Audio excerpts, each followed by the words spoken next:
The film follows an Italian mafia boss and a Polish girl who meet on Sicily streets. The first film was released on June 7, 2020, and garnered worldwide attention. The series' subsequent installments have been released quickly. New series installment, The Next 365 Days, is out. We'll briefly look at all three to understand the trilogy's appeal. Before explaining, we have a small request. Subscribe to our channel if you like our content. This clip is small, but we value it. Thank you. Let's begin. Can you adapt to love me? Not because I ordered you. Intense, right? Scene changes and we jump 5 years. Massimo now leads the Torricelli crime family and still remembers the mysterious woman he saw on the beach the day his father died. The beautiful beach girl Morabile is in an unhappy relationship with Martin in Warsaw, her hometown. She celebrates her 29th birthday in Italy with her boyfriend and best friend Olga. Now Martin is a do. She abandons her in Italy to explore Mount Etna alone. Dude, come on. To cope, she walks on her birthday and is kidnapped. Massimo, our Italian mob boss, kidnapped us. After kidnapping Laura and taking her to his villa, Massimo tells her she was the girl he saw on a beach 5 years ago and that when he was hurt, all he could think about was her. He spent years searching for her and then abducted her because all beautiful romances begin that way. He wanted to make her fall in love by imprisoning her for a year. To make things better, he promises not to touch her without her permission, even though he's physically and sexually abusive. Have 365 days. Laura gets comfortable and teases him while together before declining sex. When they are in a Rome hotel, she teases him again and thinks it should be censored. Things don't escalate too much. Massimo decides. Take her to a club instead to show self-control. Laura displays herself to his friends. Her conversation with a rival mafia member turns flirtatious. He gets too close and gropes her. Massimo is furious and draws a gun. He stays behind to deal with a man and gets Laura at a club. She wakes up on a yacht with Massimo and another mafioso the next morning. Mario arguing. Massimo shot the man who touched Laura, starting a war between the two crime families. Laura is unfamiliar with crime and its dangers, so this is all new and unnatural to her. She apologizes to him to resolve things. Laura's apology is rejected by Massimo, who blames her. As they argue, Laura falls into the water and panics. Massimo rescues her immediately. She wakes to a worried Massimo. He feared she wouldn't survive and he'd lose her. This caused many heightened emotions, leading to repeated sexual activity. Laura is threatened by Anna at a masquerade ball later that night. Laura was hated because Anna was Massimo's ex-girlfriend and the woman we love. However, it wasn't just a bad breakup. No. Massimo promised to leave her when he found Laura. Anna was abruptly dumped when he found Laura at the airport.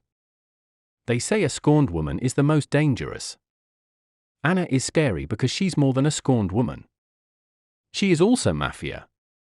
After the ball, Massimo tells Laura he's sending her home to visit her parents and will join her after closing some business.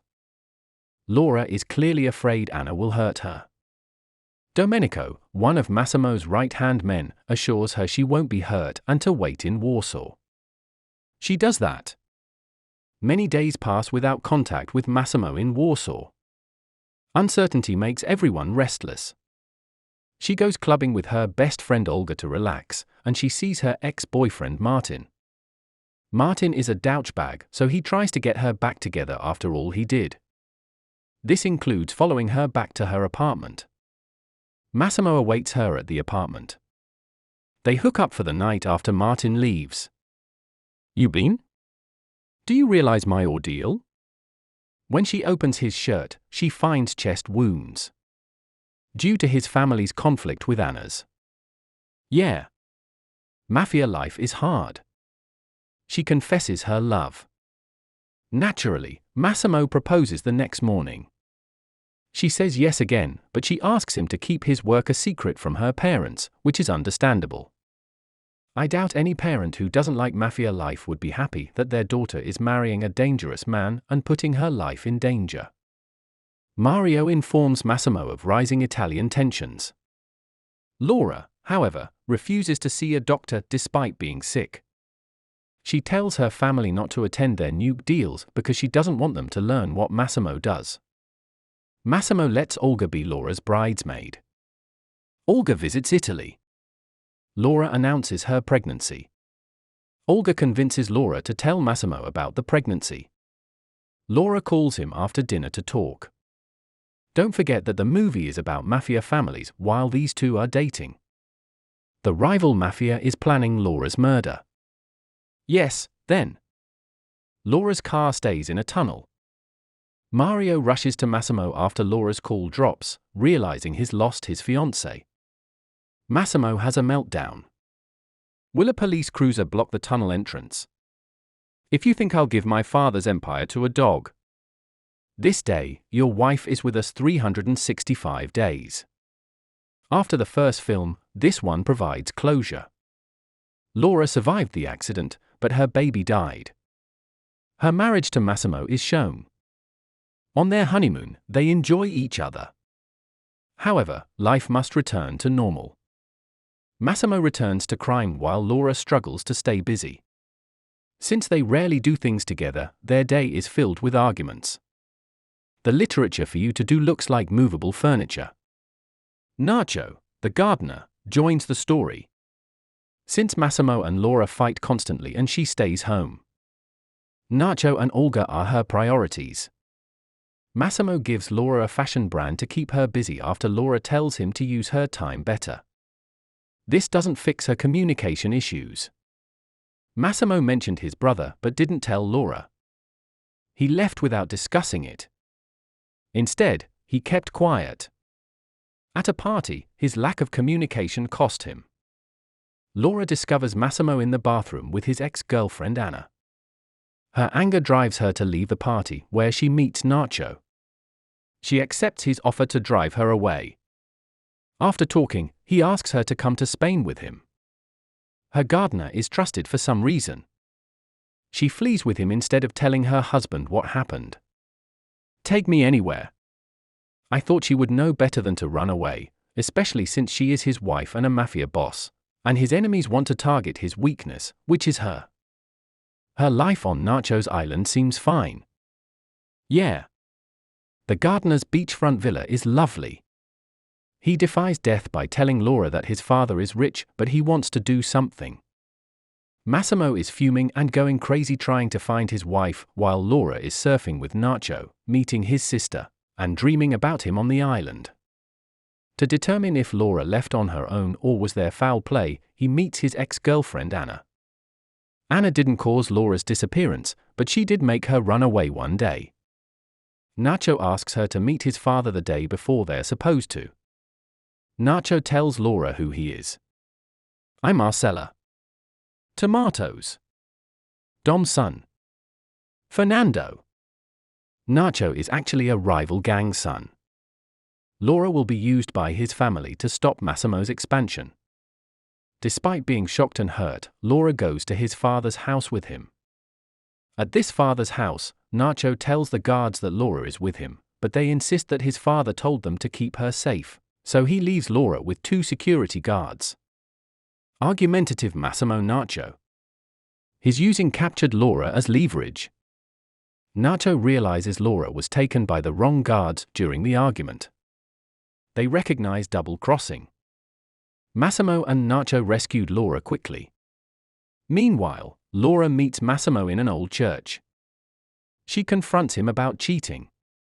She realizes that the person in front of her is not Massimo. Adriano, his twin brother. Adriano was seen with Anna and a bathroom that party night by Laura. She would have known better if Massimo had told her about his twin. Nacho and Massimo rescue Laura at the end. Adriano points a gun at Laura's head, Anna at Massimo. Everything was part of Adriano and Anna's elaborate revenge plan. Adriano killed their father to take over the gang Massimo had expelled him for. Despite giving his brother a little allowance, he left him out to dry. Periodically. That didn't satisfy Adriano. So he and Anna planned it. He tells Massimo about Laura's lost child while taunting him. Laura escapes Adriana and Anna shoots her in the abdomen. Massimo shot Adriano, Nacho Anna. Massimo immediately fell beside Laura and held her bleeding body. Yes. The second film ends on another cliffhanger. You and Butters, what happened? Nothing occurred. Like the previous movies, this one builds suspense over the next year. Massimo looks so upset and torn that the audience wonders whose funeral he's at for 5 minutes. We thought it was Laura, but no. It was Adriano. Funeral guests crime families stay loyal even if one tries to kill your wife. Laura is fine. Her mind is also fading. Massimo won't let her do anything, including sex, so she stays in bed all day. She leaves the house to get her hair done to seduce Massimo. She seduces him during a work meeting. Later, she rebels and sneaks out. Dinner would be shared. Laura tells Olga she likes Nacho later that night. Massimo and Domenico find Laura and Olga at a club. They enjoy themselves and return home. Later at home, a slightly drunk Massimo asks her about her island experience and the child they lost. Except he shouts more than he talks. Angered that she didn't tell him she was pregnant. He smashes a glass in anger, making her compare Massimo to Nacho. Laura, a Knots offshoot, wants fun. Would Nacho? Massimo is in her bed when she wakes up. Her body changes immediately. Massimo observes language. Even though she claims it's a hangover, he thinks she's hiding something. Their relationship changes after this event. Their distrust and communication problems worsen. Massimo gets high, hangs out with women, and drinks and works to forget Laura. It doesn't help. He keeps thinking about Laura. Laura dedicates herself to her career. Laura and Olga get invited to a Lagos fashion show after their efforts. Parties, brand representation, and their own line continue. Laura sees Nacho on the beach on their first day in Portugal. She flees after he wins a surfing competition because she doesn't want to meet him, especially since her feelings are mixed. Later that night at the fashion show, Laura meets Nacho's sister Amelia, who asks her to let Nacho explain himself. Nacho is not evil, she claims. His loyalty is to his family. He's female like all mafias. Simply loyal to his father. She convinces Laura to let Nacho explain. This brings Nacho and Laura together again for Long Beach lovemaking. Nacho declares his love for Laura. However, he handles the situation maturely. He says he won't force Laura to be with him. He only wants her because she wants him. After that, he let her go to Massimo and promised to wait for her. Massimo is furious as he waits for Laura at her hotel. Laura was missing the night before, and a bodyguard was too busy with Olga to track her. Laura is fed up with being manipulated and threatens to divorce, which infuriates Massimo. However, he shows maturity by giving Laura time to process her feelings.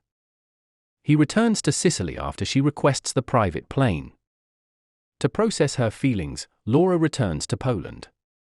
She tells her parents she's having conflicting feelings and may love Nacho. Even though she doesn't know who she would choose, her mother tells her that women must put themselves first in relationships. Her advice is that a relationship can only succeed if the woman is selfish. The logic is beyond me, but it came from an older woman, so I'll take it. Massimo and Domenico are overheard by Olga in Italy. He may kill Laura, which worries Olga. Legitimate concern. Olga panics and calls Laura because Massimo discovered her affair with Nacho. Laura returns to Sicily to a surprise. Nacho posed as a cab driver. He risked his life and his father's business to visit Laura in a dangerous territory. Laura is still unsure of her feelings, so he gives her more time, which she appreciates. Olga worries that Nacho being the driver will give Massimo another reason to kill them when Laura arrives at Villa. Laura comforts her and meets Massimo. He is philosophical and melancholy at the beach, not angry. Massimo says he didn't want to be bad and that he was sorry Laura felt she had to deal with their child's death alone and couldn't come to him. She asks why he didn't act when he knew Nacho and her. He replied with a quote from an old story his father read to him: "If you love something, let it go. You own it forever if it returns. If not, it wasn't meant to." The movie ends with Massimo asking, "Are you back, baby girl?" An ending like this has only two possible causes. Either they want a fourth film or an open ending. If I had to rate a trilogy, the first and second movies were still fun because they had action scenes. The third film failed to portray the mafia. The movie lacked action, but the third book does. Another kidnapping and heart transplant appeared, but it could have been more exciting. The trilogy captured mafia rage and possessiveness well, but its action was lacking. We would have liked to see more of Massimo's mafia boss life. Please share your thoughts on the series below. If you liked this video, like it and tell us what other movie reviews you want to see. Remember to subscribe to our channel.